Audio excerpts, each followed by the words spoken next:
আমি আল্লাহ যে পুরুষ ছাড়াও মানুষকে সৃষ্টি করতে পারি, এ কুদরত দেখানোর জন্য আমি আল্লাহ পাক বেছে নিলাম হযরতে ঈসা আলাইহিস সালাতু ওয়াস সালামকে।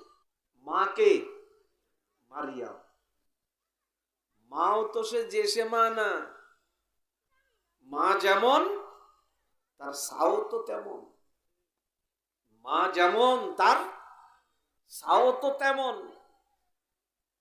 মা তো সেই মা, মা তো সেই মা যে মা তার নানির পেটে থাকা অবস্থায়, যেই মা তার নানির পেটে থাকা অবস্থায়, মা মায়ের পেটে থাকা অবস্থায় আল্লাহ পাক ঘোষণা দেন ফাতাকাব্বালাহা রাব্বুহা বিকবুলিন হাসান।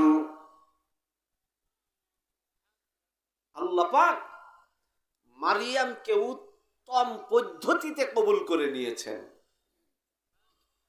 আল্লাহ পাক কবুল করে নিয়েছেন, ঘোষণা দিয়েছিলেন কাকে? মারিয়ামকে। মারিয়ামকে কবুল করে নিয়েছেন উত্তম পদ্ধতিতে। ওয়া আমবাতাহা নাবাতান হাসানা। মারিয়াম আল্লাহর ঘরে বাইতুল মাকদাসের এক পাশে হযরতে জাকারিয়া আলাইহিস সালাতু ওয়াস সালাম এক খানকা করে দিলেন, রুম করে দিয়েছে। সেখানে বসে ইবাদত বন্দেগী করে, সেখানে বসে ইবাদত বন্দেগী করে। একবার বের হয়েছেন, পাশে এক জায়গায় উনি পর্দা দিয়ে, মুফাসসিরিনে কেরাম লেখেন মত দুইটা হতে পারে। এক নম্বর মত এটাও হতে পারে যে মারিয়াম বাইতুল মুকাদ্দাসের যে জায়গায়, যে রুমে উনি অবস্থান করতেন, ওই রুমে লোকজনের ভিড় জমে যাওয়া শুরু হয়ে গেল। আরে কোনো মানুষের ভিতরে যদি যোগ্যতা থাকে, ওই যোগ্যতা চেপে রাখা জিনিস না। কোন মানুষ যদি সত্যিকার বুজুর্গ হয়, ওর বুজুর্গি চাপা দিয়ে রাখার জিনিস না। ওর বুজুর্গি তো প্রকাশ হয়েই যাবে। হযরতে মারিয়াম তো সেই মেয়ে যাকে আল্লাহ পাক কবুল করে নিয়েছিলেন, ইবাদত বন্দেগী করে। এবার এ পাশ থেকে এসে একজনের পেটে ব্যথা, পেটে ব্যথা ভালো হচ্ছে না, চল মারিয়াম তো আল্লাহ পাকের মাকবুল বান্দি, ওর কাছ থেকে একটু দোয়া নিয়ে একটু পানি পড়া নিলে হয়তো বা ভালো হয়ে যেতে। এইভাবে দোয়া নেওয়ার জন্য এইভাবে হযরতে মারিয়ামের পাশে সারাক্ষণ শুধু ভিড়। এই ভিড়ের ভিতরে উনি যে আল্লাহ পাকের ইবাদত আর বন্দেগী একানিষ্ঠতার সাথে করবে, ইবাদত আর বন্দেগী যে উনি একাগ্রতার সাথে করবে, কেমন যেন করার তেমন সুযোগ পাচ্ছেন না। কি করা যায়? কয় না, এরকম হলে চলবে না। আমি আমার মাহবুবের ইবাদত এমন জায়গায় করব, যে জায়গায় গিয়ে ইবাদত আর বন্দেগী করলে দুনিয়ার কেউ দেখবে না, দুনিয়ার কারোর নজর থাকবে না। সুবহানাল্লাহ। এই জন্য তিনি বাইতুল মুকাদ্দাস থেকে বের হয়ে বাহিরের সাইডে, ওই বাগান সাইডে একটা আলাদা নির্জন পর্দা দিয়ে একটা ইবাদত খানা বানিয়ে নিলেন। এটাও একটা মত, এটা একটা মত। কারণ প্রেম আর ভালোবাসা, মনে রাখবেন, প্রেম আর ভালোবাসা এটা কিন্তু আগুন। মহাব্বত এটা একটা কি? আগুন। এই আগুন ঠান্ডা করার একমাত্র মাধ্যম হলো জিয়ারত বা সাক্ষাৎ। সাক্ষাৎ ছাড়া এই আগুন বন্ধ হবে না, কোনোভাবেই হবে না। যতই মোবাইলে কথা বলা হোক না কেন, মোবাইলের কথায় আরো আগুন বাড়িয়ে যায়। কি কম? যদি দুইজনের ভিতরে একবার প্রেম যদি আসলে তৈরি হয়, সত্যিকার ভালোবাসা যদি জন্ম নেয়, যতই মোবাইলে কথা বলা হোক না কেন, মোবাইলের কথায় কিন্তু অন্তরের আগুন ঠান্ডা হয় না। কি বলেন? আবার জিয়ারত বা সাক্ষাৎ 10 জনের সামনে, আরে বিয়ে করার পর ঢাকায় এক কোম্পানির চাকরি করে, ঢাকায় চলে গেছে বউ বাড়ি দিয়ে। আমরা তো বিয়ে শাদী করেছি, প্রথম প্রথম আবেগের একটা ব্যাপার স্যাপার থাকে কিনা? হ্যাঁ, বললা যে ছেলে 2 মাস 3 মাস 4 মাস পর্যন্ত বাড়ি আসতো না, ঈদের রাত্রে পর্যন্ত মা কাঁদতো, ও বাজান তুমি আসবা না? হয় না মা, আমার অফিসের কাজ আছে একটু, ঈদের রাতেও বলে ওর অফিসের কাজ। মারে বুঝই দেই, আর মাও চিন্তা করে যে আমার মনি কি কষ্ট করে রে, অফিসের কাজ নাকি। 3 মাস 4 মাস পর্যন্ত বাড়ি আসার সুযোগ পায় না। আল্লাহ বৌমারে রেখে গেছে শনিবারে, পরে বৃহস্পতিবারে আসবে না, ও বুধবারে বিকেলে চলে আসে। পরের বুধবারে আবার কাছে, কি রে মনি তুই এত ঘন ঘন আসিস কেন, এত ঘন ঘন আসিস কেন? কথা কয় না, শুধু মাথা চুলকই, বোঝো না কেন ঘন ঘন আসে? যে আগুন ভিতরে জ্বলে, ওই আগুন ঠান্ডা করার একমাত্র উপায় হলো জিয়ারত, সাক্ষাৎ ছাড়া। কি কথা বোঝেননি বন্ধুরে আমার? বারবার যখন আব্বা মা বাধা সৃষ্টি করে, এত কোনো আসা যাবে না, তোমার মাসিক বেতন তো ঢাকায় আসা যাওয়ার পথেই শেষ করে দিলা, এবার ওই পাশে যে চিন্তা করে, তাহলে দেখতেছি দাঁড়াও, বউ কাছে আনার জন্য এক মন্ত্র ব্যবহার করতেছে। মা ফোন দিয়েছে সকাল 10টার দিকে, বাজার তুমি এখন কোথায়? আমি অফিসে মা। সকালে কি খেয়েছো? কয় না মা কিছু খাওয়া হয়নি, দুটো চিড়ে খেয়ে এসেছিলাম। কয় কেন? যে খালা রান্না করে, ওই খালা কি এ আসতেছে না 2-3 দিন ধরে। মিথ্যে কথা, খাইয়ে গেছে কিন্তু 3-4 ডিশ একটাই নিতেছে। কিন্তু মাকে কয় কি, আরে তুই কি করলি কি? কয় না না, এভাবে ডোজ না দিলে কাজ হবে না। বন্ধুরে আমার, রাত্রে আবার মা ফোন দিয়েছে, বাজান কি অবস্থা? মা হোটেলে গিয়ে 2টা রুটি খেয়ে এসেছি। এভাবে যদি 3 দিন 4 দিন যদি এইভাবে জুড়াতালি মার্কা জবাব মা শোনে, মার কি আর কাজ হয়? আর কি ভালো লাগে? ও বাজান থাক, তোমার কষ্ট করতে হবে না, তুমি এই বুধবারে এসে বৌমারে ঢাকাই নিয়ে যাও। কয় হ্যাঁ এইবার কাজ করেছে, এটাই তো চাচ্ছিলাম, কথা কয় না।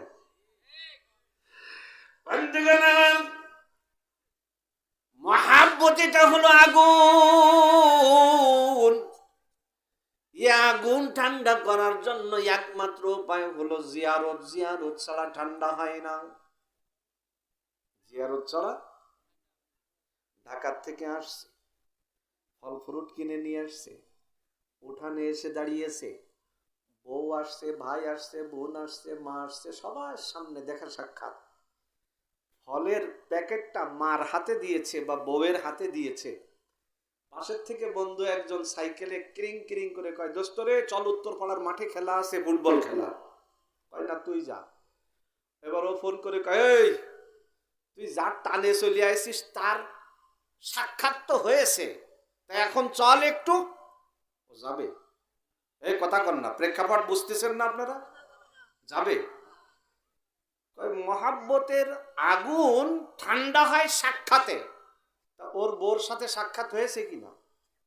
ঠান্ডা হয়ে গেছে, তাই এবার চল ফুটবল খেলা দেখতে।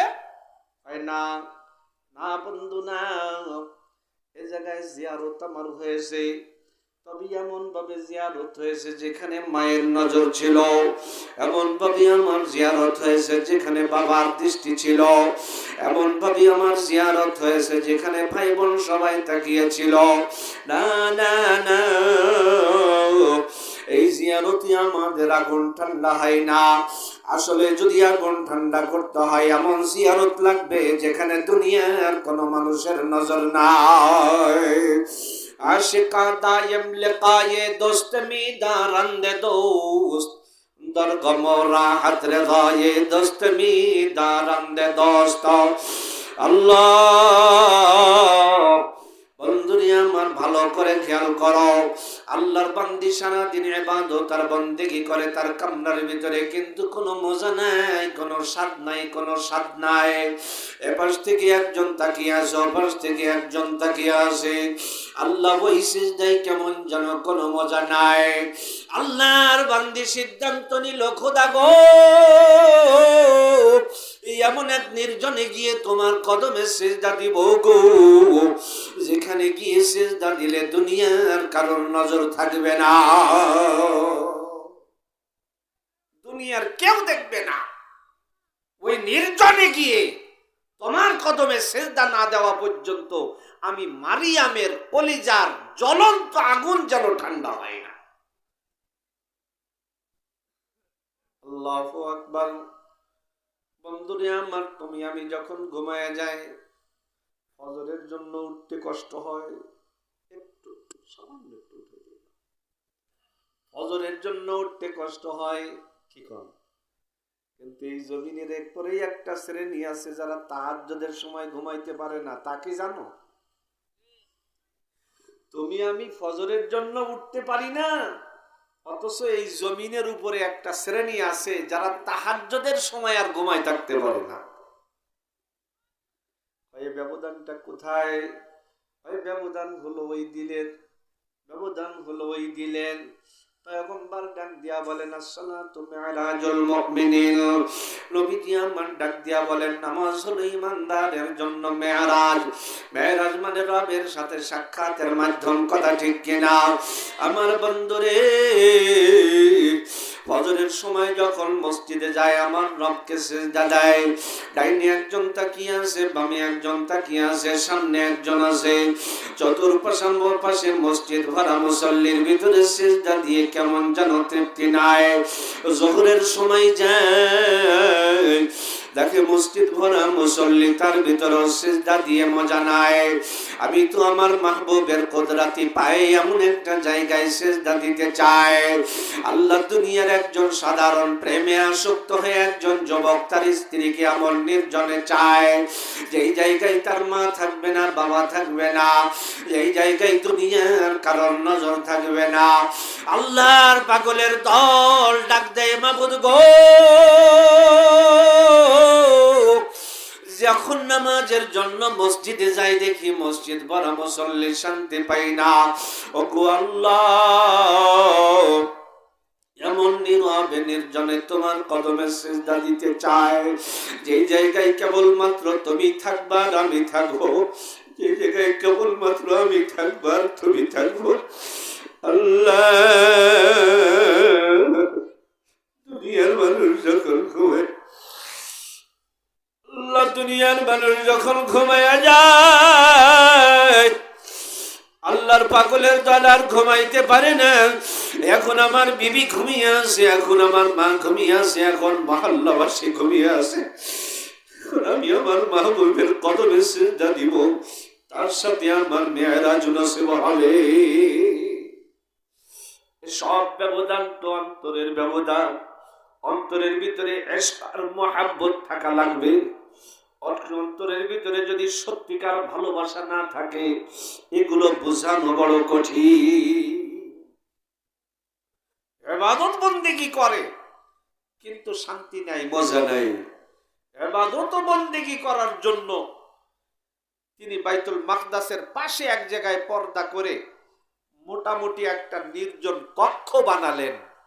এটা এক মত। বন্ধুগণ আমার, অন্য আর এক মত এমনও পাওয়া যায়, হযরতে মারিয়ামের গোসল প্রয়োজন ছিল। হযরতে মারিয়াম তার কামরা থেকে বের হয়ে গোসলখানায় ঢুকলেন, পর্দা ফেলে দিলেন। ঠিক ওই নির্জন কক্ষে রব্বুল আলামিন ডাক দিয়া বলেন, ফারসালনা ইলাইহা রূহানা ফাতামাসসালা লাহা বাশারান সাবিয়্যা।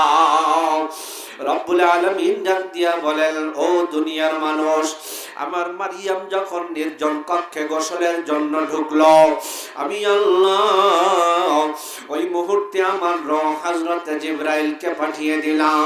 ফাতামাসসালা লাহা বাশারান সাবিয়্যা। হযরত জিবরাইল আমিন একজন মানুষের নওজোয়ান যুবকের আকার ধারণ করে মারিয়ামের সামনে গিয়ে দাঁড়ালেন।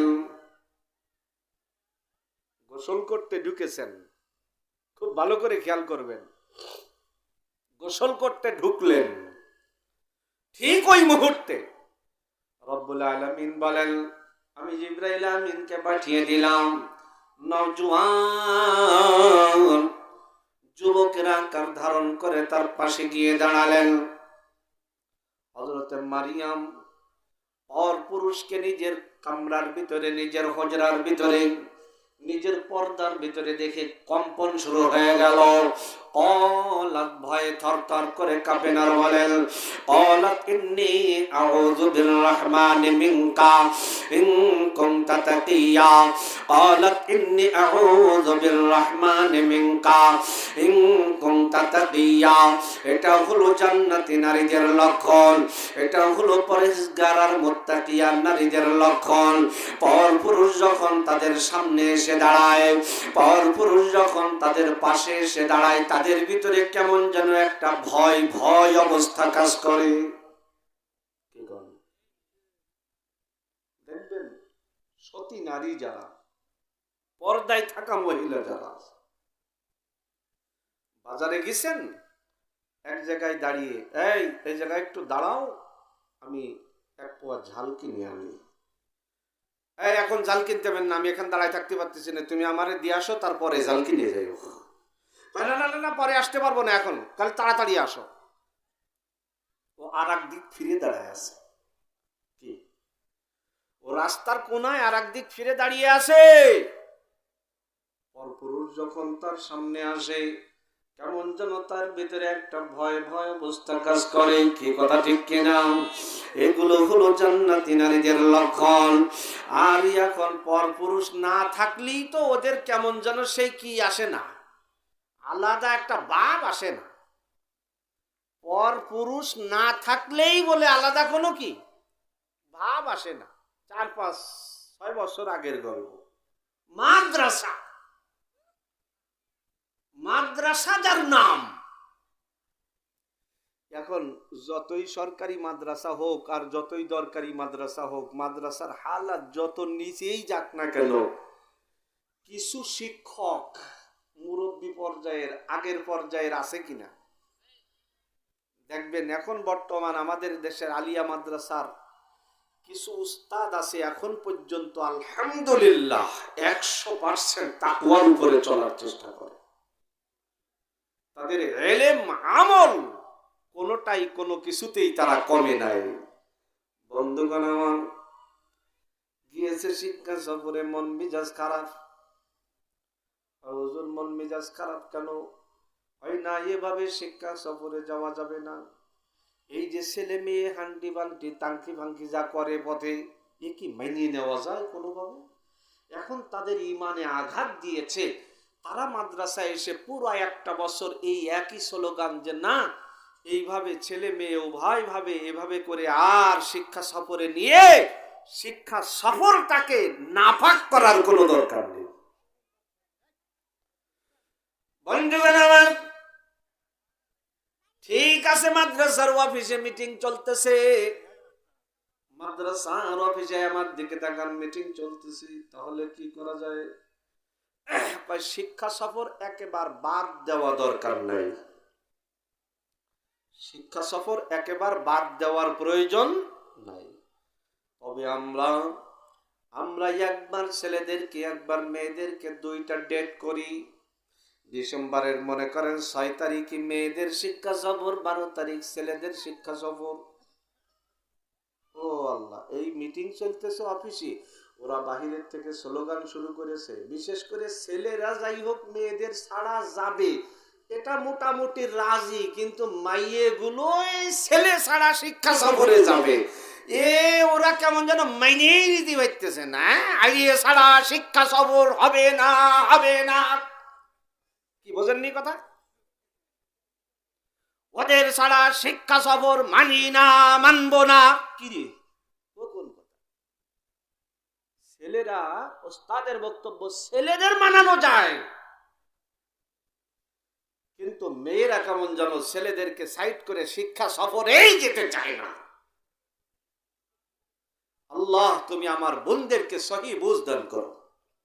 আমি আক্রমণ করার নিয়তে কথাগুলো বলি নাই, খোদার কসম। কিন্তু হালাতটা কি হলো? শিক্ষা সফরে যাবেন ভাই, মেয়েকে নিয়ে বাবা, মেয়েকে নিয়ে, ছেলে মেয়েকে নিয়ে, স্ত্রীকে নিয়ে শিক্ষা সফরে যাবেন। অনেক ভাই আছে পরিবার নিয়ে শিক্ষা সফরে যায় কি যায় না? যাবেন, এগুলো করবেন। বিশেষ করে মেয়েদেরকে, মেয়েরা বাবার সাথে যদি এতটুকু যদি সফর করতে না পারে, তো কিছুদিন পরেই ও যখন শ্বশুরের ঘরে কি স্বামীর ঘরে চলে যাবে, অনেক সময় দুনিয়াটাই তার সামনে পুরো অন্ধকার হয়ে যায়। কি কথা ঠিক কিনা? প্রত্যেকটা ঘরের রাজকন্যা যেন সে রাজকন্যার মর্যাদা নিয়েই যেন বাবার বাড়িতে থাকতে পারে। এই জন্য আমাদের দায়িত্ব আমাদের পরিবার নিয়ে মাঝে মাঝে শিক্ষা সফরে যাওয়া। বড় দূরে যাওয়া সম্ভব না, তবে যান, আপনি আপনার বিবি নিয়ে, আপনি আপনার ছেলে মেয়েকে নিয়ে, আপনি আপনার মেয়েদেরকে নিয়ে শিক্ষা সফরে যান। যান গদখালি যান, যান অমুক জায়গায় যান। শিক্ষা প্রতিষ্ঠান থেকে ছেলে মেয়ে গোটা নিয়ে শিক্ষা সফর। কয় মন্টু মিয়ার বাগান বাড়ি, মন্টু মিয়ার বাগান বাড়ি, কলেজে পড়তেছে, মন্টু মিয়ার বাগান বাড়িতে শিখার জন্য যাবে। কি শিখতে যাবি মন্টু মিয়ার বাগান বাড়িতে? এমন কি শিক্ষা তোর বাকি আছে রে, যা প্রাইমারির স্যারেরা তোরে শিখাতে পারে নাই, হাই স্কুলের স্যারেরা তোরে শিখাতে পারে নাই, কলেজের স্যারেরা একাডেমিতে তোকে শিখাইতে পারতেছে না। আর সেই শিক্ষা নেওয়ার জন্য মন্টু মিয়ার বাগান বাড়ির অন্দর মহলে যেতে হবে? এটা কোন মুসলমানের শিক্ষা সফর হতে পারে? কি রাগ করলেন কোথায়? এমন কি শিক্ষা সফর আছে? মন্টু মিয়ার বাগান বাড়িতে যদি শিক্ষা সফরে যেতেই হয়, তাহলে শিক্ষা সফর এটা তো ইবাদত, যেন নষ্ট না হয়। আল্লাহ পাক তৌফিক দান করেন, সহি বুঝ দান করেন, বলেন আমিন। বন্ধুগণ আমার, তো বলছিলাম যখন পরপুরুষ নওজোয়ান যুবক মারিয়ামের কামরার ভিতরে ঢুকে গেছে, হযরতে মারিয়াম ভয়ে থরথর করে কাঁপা শুরু করছে। ক্বালাত ইন্নী আউযু বিররহমানি মিনকা, ইন্নী আউযু বিররহমানি মিনকা, আমি রহমানের থেকে আশ্রয় চাই, রহমানের কাছে আশ্রয় চাই তোমার থেকে। ইন কুনতা তাকিয়া, ও যুবক, আমি তোমার মাহরাম কেউ নয়, তুমি আমার আপন কেউ নয়, তোমার সাথে আমার জিয়ারত, আমার সাক্ষাৎ, এটা তো শরীয়ত পছন্দ করেন না, অনুমতি দেয় নাই। যুবক রে, আল্লাহর ভয় যদি তোমার ভিতরে থাকে, তাহলে তুমি আমার কামরা থেকে বের হয়ে যাও, আমার এই পর্দার ভিতর থেকে তুমি বের হয়ে যাও। যদি আল্লাহর ভয় তোমার ভিতরে থাকে, আল্লাহু আকবার, আল্লাহর ভয় মানুষকে গুনাহ থেকে বাঁচায়, কথা ঠিক কিনা? আল্লাহর ভয় মানুষকে গুনাহ থেকে বাঁচায়। আল্লাহর ভয় যদি তোমার ভিতরে আমার ভিতরে না থাকে, তখন যা ইচ্ছা তাই করব, কোনো অসুবিধা নাই। আল্লাহর ভয় যদি অন্তরে ঢুকানো যায়, আল্লাহু আকবার, মাঝে মধ্যে যুবক ছেলে মাদ্রাসার তালেবে ইলম আগুনের ভিতরে আঙ্গুলটা ঢুকায়া দেয়, মাঝে মধ্যে আঙ্গুলটা আগুনের ভিতরে ঢুকায়া দেয়। বন্ধু, সাহারানপুরের তালেবে ইলম খালা বাড়ি থেকে বাবার বাড়িতে যায়, সাহারানপুরের তালেবে ইলম মসজিদে বসে আসে, খালা বাড়ি থেকে বাবার বাড়িতে যুবতী সুন্দরী রূপসী মেয়ে যায়। পথের মধ্যে হঠাৎ তুফান শুরু হয়ে গেল, ঝড় বৃষ্টি দীর্ঘ সময়, 1-1.5-2 ঘন্টা ঝড় বৃষ্টি হওয়ার পর সন্ধ্যা নেমে এসেছে। আল্লাহ, যুবতীর কাছে ফোন নাই যে বাড়ি 1 মিনিট ফোন করে বলবে, এই এখন কি করব, সামনেও যেতে পারি না, পিছনেও যেতে পারি না। আল্লাহ, যুবতী চিন্তা করলো, দেখি আশেপাশে কোনো একটা বাসায় আজ রাতটা থাকা যায় কিনা। একটু দূরে দেখে ছোট্ট একটা ঘর, দরজা খোলা, মিটমিট করে বাতি জ্বলতেছে। আল্লাহ, দরজার সামনে যায় দেখে এটা কোনো বাড়ি না, মসজিদের ইমাম সাহেবের কামরা। ইমাম সাহেবের কামরা। ইমাম সাহেব ছোট্ট যুবক মানুষ, তালেবে ইলম, ডাক দিয়া বলে, ভাইয়া গো,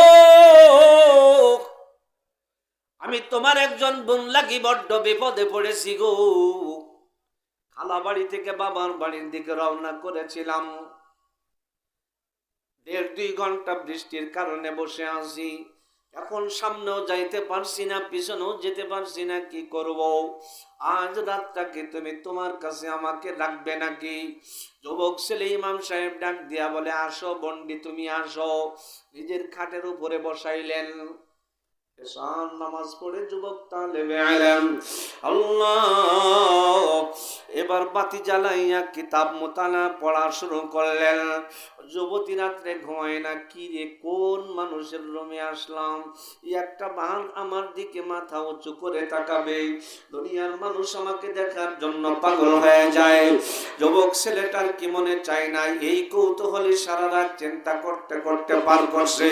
তবে মাঝে মধ্যে দেখেছে আঙ্গুলটা এভাবে আগুনের ভিতরে ঢুকায় দেয়। ফজরের পর যখন ইমাম সাহেব রুমের ভিতরে ঢুকছে, রাগ দিয়া বলে, ভাইয়া গো, রাত তুমি পার করেছো, রাত আমিও পার করেছি, আমার বড্ড উপকার তুমি করেছো। আমি এখন বিদায় নিব, তুমি আমাকে বিদায় দাও। ও ভাই, আমি তোমার কাছে বিদায়ের আগ মুহূর্তে দুইটা বিষয় জানতে চাই। এক নম্বর, আমার মতো একটা রূপসী আর সুন্দরী একটা রাত তোমার ঘরে যাপন করলাম, তোমার তো অনেক কিছুরই ক্ষমতা ছিল, একটা বার তুমি আমার দিকে তাকাও নাই, তোমার কি একটু তাকাই তো মনে চাই নাই? দুই নম্বর প্রশ্ন, মাঝে মাঝে আঙ্গুল দেখলাম আগুনের ভিতরে ঢুকাইয়া দিচ্ছ। যুবক মাথা নিচু করে ডাক দিয়া বলে, বোন রে,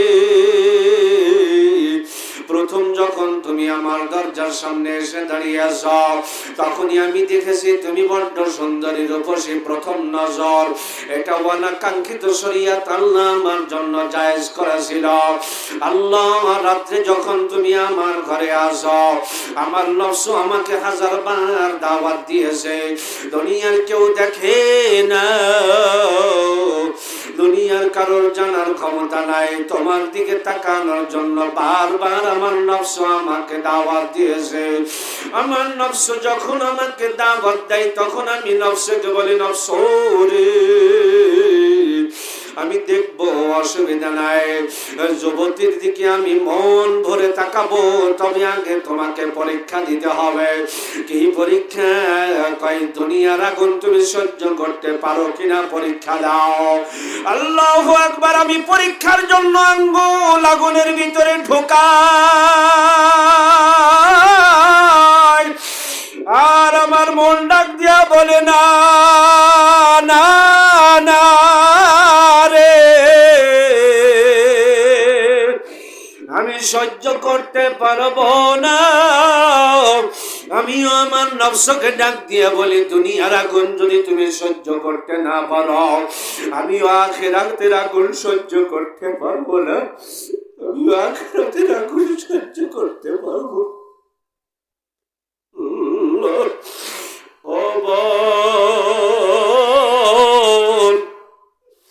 প্রতিটা মুহূর্তে আমি আমার নফসের সাথে জিহাদ করে করে রাত পার করেছি। আল্লাহ পাকের আযাব আর গজবের ভয় যদি কোনো মানুষের ভিতরে এসে যায়, আল্লাহ পাকের রহমতে ওই মানুষের জন্য গুনাহ থেকে বাঁচাটা সহজ হয়ে যায়। বন্ধুগণ, হযরত মারিয়াম ডাক দিয়া বলেন, ও যুবক, ইন্নী আউযু বিররহমানি ইন কুনতা তাকিয়া, যদি তুমি মুত্তাকি হও, আল্লাহর ভয় যদি তোমার ভিতরে থাকে, তুমি বের হয়ে যাও। যুবক ডাক দিয়া বলে, না না, আমি সাধারণ কোন মানুষ নই, আমি সাধারণ কোন মানুষ নই। ইন্নামা আনা রাসূলু রাব্বিক, আমি তোমার রবের পক্ষ থেকে বিশেষ দূত হিসেবে এসেছি। জোরে বল সুবহানাল্লাহ। মারিয়াম বলে, কেন এসেছো? কইলিয়া হাবালাকে গোলামান যাকিয়া, তোমাকে একটা পবিত্র সন্তানের সুসংবাদ দেওয়ার জন্য। হযরত মারিয়ামের মাথায় যেন আসমান ভেঙে পড়েছে। সন্তানের সুসংবাদ দেওয়ার জন্য মানে একটু বলো না, বুঝাই বলো। কয় তুমি মা হবে আর কি, বাস, এর থেকে আর কি বোঝানোর আছে? তুমি মা হবে, তোমার জন্য সন্তানের সুসংবাদ নিয়ে আসি। আল্লাহ হযরত মারইয়াম তখন আশ্চর্যের সুরে বলেন, কাইফা ইয়াকুনু লি গোলাম, আমার আবার সন্তান কিভাবে হবে, আমি মা কিভাবে হব? ওয়ালাম ইয়ামসাসনি বাশার, দুনিয়ার কোন পুরুষ তো আমাকে স্পর্শ করে নাই। ওয়ালাম আকু বাগিয়া, আমি আবার নষ্ট নয়, আমি নষ্ট চরিত্রের নয়, দুনিয়ার কোন পুরুষ তো আমাকে স্পর্শ করে নাই, কিভাবে আমার সন্তান হবে, আমি বা কিভাবে মা হব? জিবরাইল আমিন ডাক দিয়া বলে, মারিয়াম, রব্বুল আলামিনের জন্য আল্লাহ পুরুষের সঙ্গ ছাড়া একজন নারীকে মা বানানো আমার আল্লাহর জন্য কঠিন ব্যাপার নয়। ইন্নামা আমরুহু ইযা আরাদা শাইআ, আমার আল্লাহর ক্ষমতা এত বড়, আমার আল্লাহ যখন কোন কিছু বাস্তবে রূপ দিতে চায়, কুল, আল্লাহ ইয়াকুল লাহু কুল, আমার আল্লাহ কোন শব্দ বললে ফায়াকুন, জোরে কন্না সুবহানাল্লাহ।